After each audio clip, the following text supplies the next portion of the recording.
You know I'm all about that bread though, cause my shoes matching my headphones. Oh, doesn't seem like headphones are becoming a part of fashion as much as they are technology. We're gonna go ahead and take a look at that, along with the capabilities of these guys, Beats Solo 2 Wireless. They're much more than just a fashion statement. Let's get into it. Taking a look at what you get when you purchase these, you get the Solo 2 Wireless, the product information and manuals, of course a box, a carrying case with a belt latch, a micro USB charging cable, a detachable 3.5mm headphone cord, and a delicious orange. Wait, no orange? Actually, I would have expected an Apple since this is the first product to the public since the Apple company acquisition of Beats. Nonetheless, with the change of company, the headphones are still beautiful. When I opened the box, I was really pleasantly surprised. Not at the beauty, but I've just never been a really on-the-air headphone kind of guy. But the headphones are good looking, and it seems like Beats has always been more about presentation over substance. So the fact that these headphones are beautiful are no surprise. The build is made out of a hard plastic and are collapsing. The headphones fit snug and feel secure. I'm confident in listening to my favorite rock album and jamming out real hard.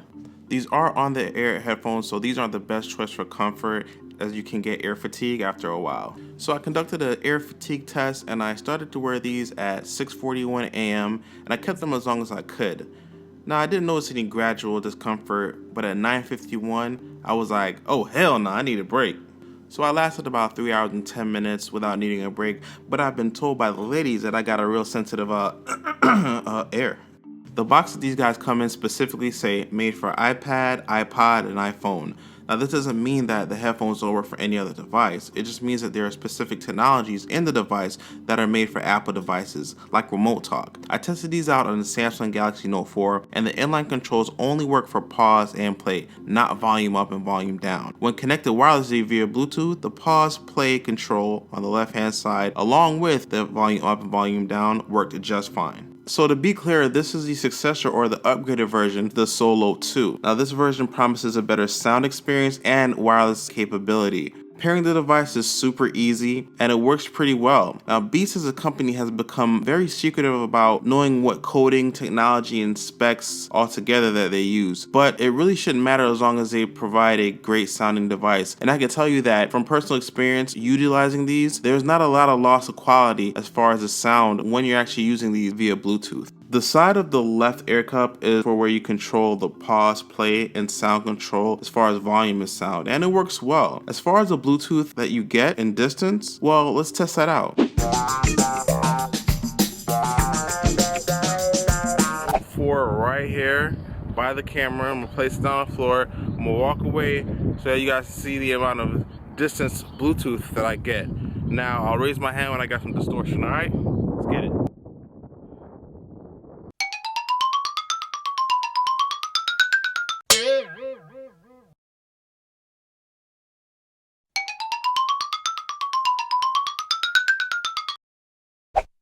So these are a pair of on-ear headphones that cost about $300 at the time of release, which may seem like a lot, but there are other competitive headphones in that price range. But $300 is $300. So since these aren't specialty headphones, which means they're basically geared to the general public as their demographic, it better damn well excel in more than just music. So I took these out in a fitness test, and well, let's see how they held up on the basketball court.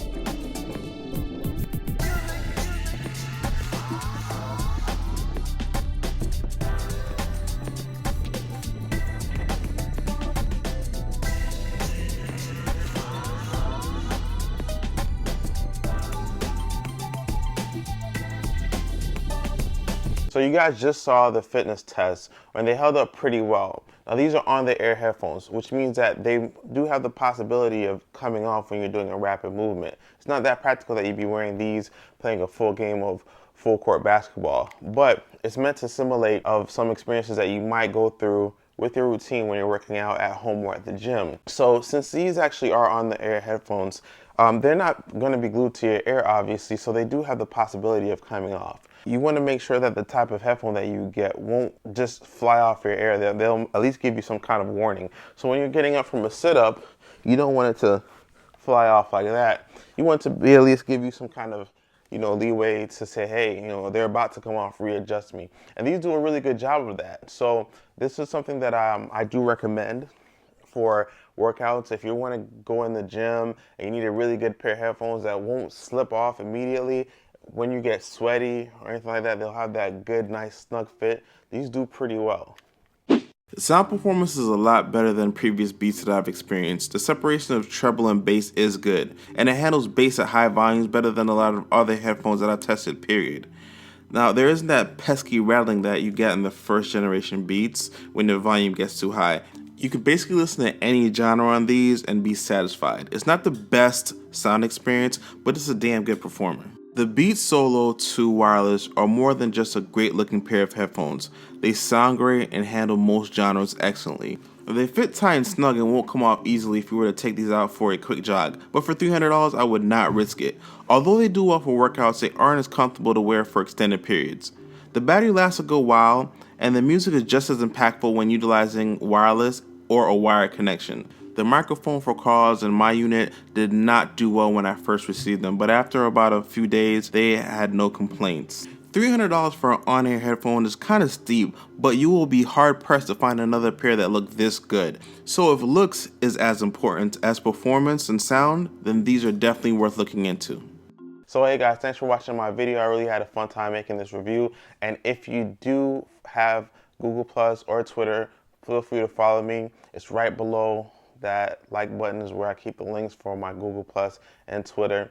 Also, I forgot to tell you, subscribe and share. Subscribe. All right, guys, until next time, I'll catch you later. I'm Tech E. This is Practical Tech. Peace.